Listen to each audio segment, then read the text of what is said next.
Hey, welcome to Papa John's World. Here's our 2002 Adventure camper. This camper was built by Western Canada RV. For 2 years, adventures were built there. I think it's some of the best campers built. They're solid, double pane windows, 4-season, great camper. This camper was a little longer than I originally wanted, but it was in such good shape when we found it, we went ahead and bought it. I had to build a hitch extension. That's what I want to show you today, is how I built my DIY hitch extension on my F350 for this camper. Here we go. So here's my trussed hitch extension. It's pretty easy to get in and out. You just give it a tug and pull it out. And these are 3/4 inch bolts. I actually machined a pin to go in them to hold them straight while I welded them. And yeah, you better be a good welder if you're going to do that.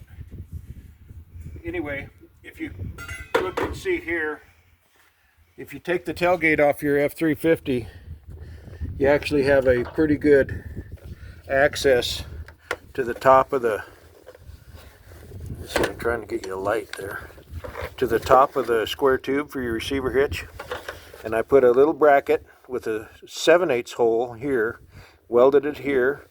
And then I didn't weld to the edge of the receiver itself. I put a plate that comes back and I welded back here. You never want to weld out to an edge. If you do, it's a good place for a crack to start.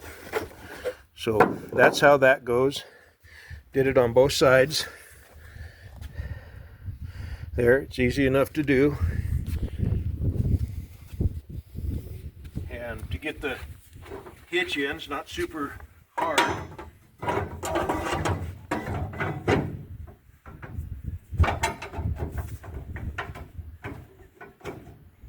You can't see the hole. There it goes, it's in.